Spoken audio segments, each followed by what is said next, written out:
नमस्कार, welcome back to नारी शक्ति। मेरा नाम संजोगिता है। आज का वीडियो है हरियाणा श्रम कल्याण बोर्ड के तरफ से जो श्रमिकों को बेनिफिट्स दिए जाते हैं उनके बारे में पार्ट 2 और पार्ट 1 के लिए आप मेरे पुराने वीडियो देख सकते हैं। वीडियो स्टार्ट करने से पहले अगर आप मेरे चैनल पर नए हैं तो प्लीज़ मेरे चैनल को सब्सक्राइब कीजिए और बेल बटन को दबाना मत भूलिए। तो चलिए स्टार्ट करते हैं। तो पहली सुविधा है श्रमिकों को चश्मों के लिए वित्तीय सहायता प्रदान करना। इस योजना का उद्देश्य है श्रमिकों की कमज़ोर आंखों के लिए 1500 रुपये की वित्तीय राशि प्रदान करना ताकि श्रमिक अपने लिए चश्मा खरीद सके। लेकिन इसके कुछ निर्धारित शर्तें हैं, जैसे श्रमिकों को 5 वर्ष में एक बार इस योजना का लाभ उठाने को मिलेगा, जिसके अंतर्गत 1500 रुपये की राशि प्रदान की जाएगी। इसके लिए डॉक्टर का प्रमाण पत्र और चश्मा खरीदने का बिल अपलोड करना होगा। डॉक्टर के प्रिस्क्राइब करने के बाद चश्मा खरीदने के बिल की तिथि के 3 महीने के भीतर ही आपको ये आवेदन प्रस्तुत करना होगा, अन्यथा आप इस योजना का लाभ नहीं उठा पाएंगे।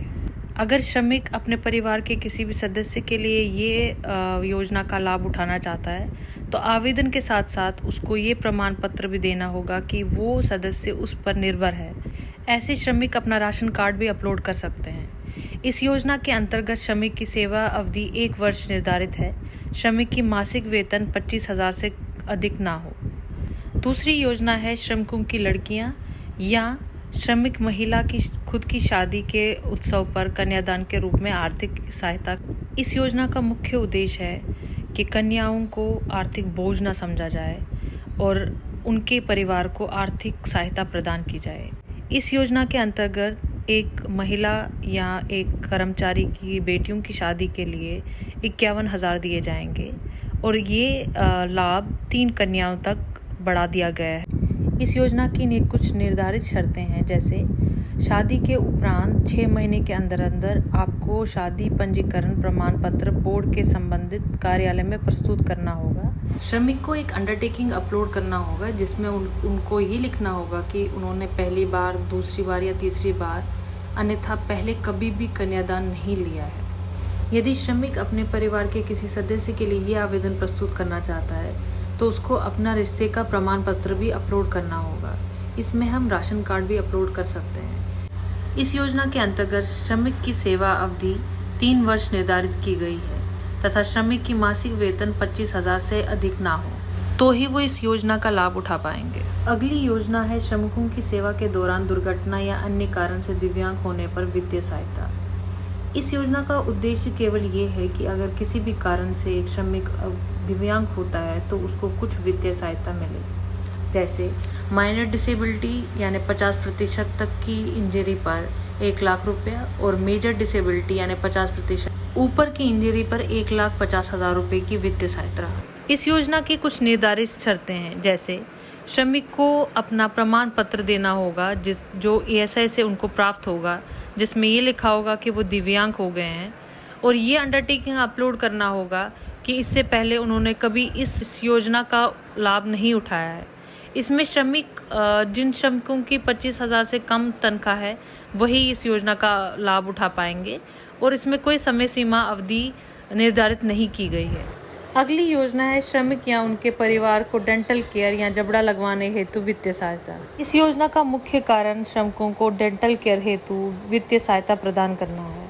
इस योजना की निर्धारित शर्तें हैं, डेंटिस्ट की प्रिस्क्रिप्शन तथा दवाई खरीदने का बिल अपलोड करना होगा, लेकिन इसमें डेंटिस्ट के साइन तथा मोहर के समेत अपलोड करना होगा। इस योजना का लाभ उठाने के लिए श्रमिक को चाहिए कि जब वो डेंटल केयर करवा दे, जिस तिथि से डेंटिस्ट की प्रिस्क्रिप्शन या बिल की तिथि हो उसके 3 महीने के अंदर प्रस्तुत करना होगा।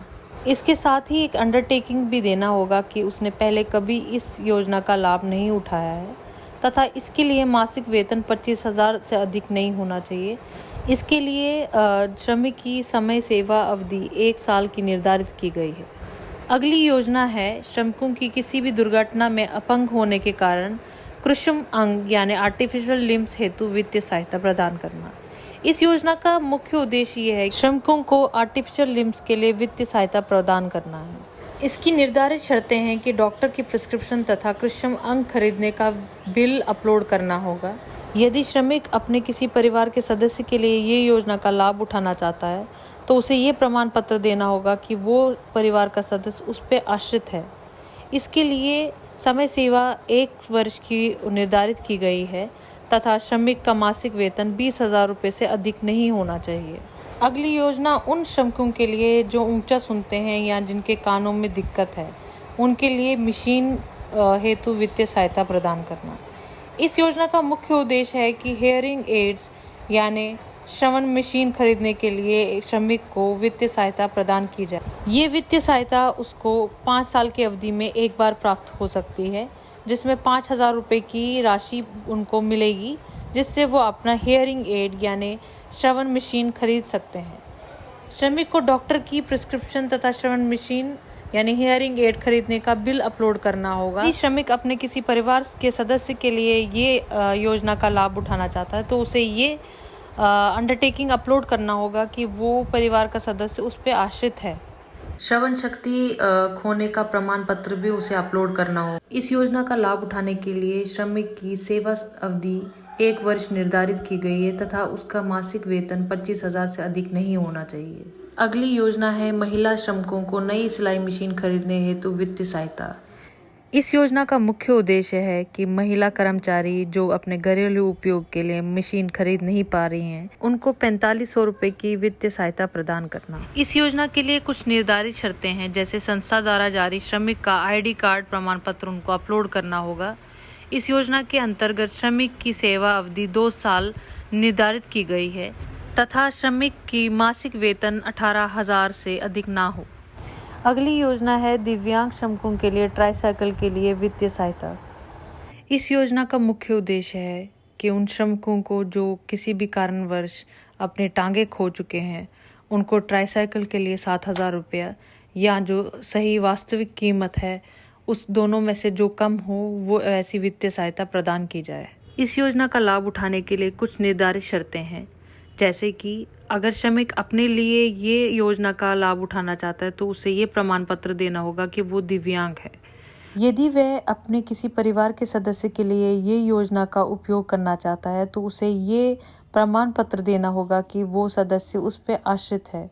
इस योजना का लाभ उठाने के लिए श्रमिक की सेवा अवधि 1 वर्ष निर्धारित की गई है तथा उसकी मासिक आय 25,000 से ज़्यादा ना हो। अगली योजना है श्रमिकों को LTC की सुविधा देना यानी लीव ट्रैवल कंसेशन। इस योजना का मुख्य उद्देश्य है कि श्रमिकों को 1,500 रुपये की वित्तीय सहायता प्रदान की जाए ताकि वो भ्रमण कर सके। इस योजना के लिए कुछ निर्धारित शर्तें हैं, जैसे इसके अंतर्गत श्रमिक को 4 वर्ष के ब्लॉक में एक बार 1,500 रुपये की वित्तीय सहायता दी जाएगी।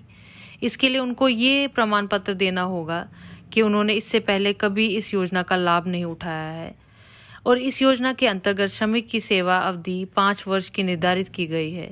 श्रमिक का मासिक आय 18,000 से ज़्यादा नहीं होना चाहिए। अगली योजना है श्रमिकों के दिव्यांग बच्चों के लिए वित्तीय सहायता।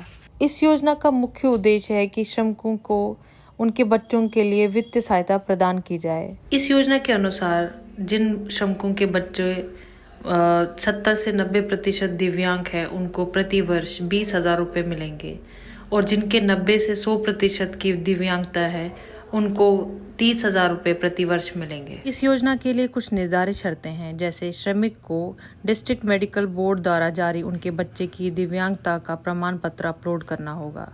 साथ ही उनको अपना ESI कार्ड या राशन कार्ड जिसमें उनके बच्चों का नाम दर्ज हो वो अपलोड करना होगा। साथ ही श्रमिक को ये शपथ पत्र भी अपलोड करना होगा कि इससे पहले उन्होंने कभी इस योजना का लाभ नहीं उठाया है। इसके साथ साथ श्रमिक को हर वर्ष ये प्रमाण पत्र अपलोड करना होगा कि उनका आश्रित बच्चा जिंदा है तथा ये प्रमाण पत्र भी देना होगा कि बच्चे की आय का कोई साधन नहीं है तथा वह शादीशुदा नहीं है। इस योजना के अंतर्गत श्रमिक की सेवा अवधि निर्धारित नहीं है तथा उसका मासिक वेतन भी निर्धारित नहीं है। अगली योजना है मृतक कर्मचारी की विधवाओं तथा आश्रितों को वित्तीय सहायता। इस योजना का मुख्य उद्देश्य यही है कि अगर किसी कारणवश श्रमिक की मृत्यु हो जाती है तो उसके परिजनों को कुछ वित्तीय सहायता प्राप्त हो। इस योजना के लिए कुछ निर्धारित शर्तें हैं, जैसे विधवा का आवेदन पत्र उसके पति की मृत्यु के 2 वर्ष के अंदर अंदर प्रस्तुत करना होगा। नियोक्ता कर्मचारी की मृत्यु होने का प्रमाण पत्र भी अपलोड करना होगा तथा ये प्रमाण पत्र भी अपलोड करना होगा कि वह मृतक पर पूरी तरह आश्रित थी और उसने पहले कभी बोर्ड की आयुक्ता योजना का लाभ नहीं उठाया है।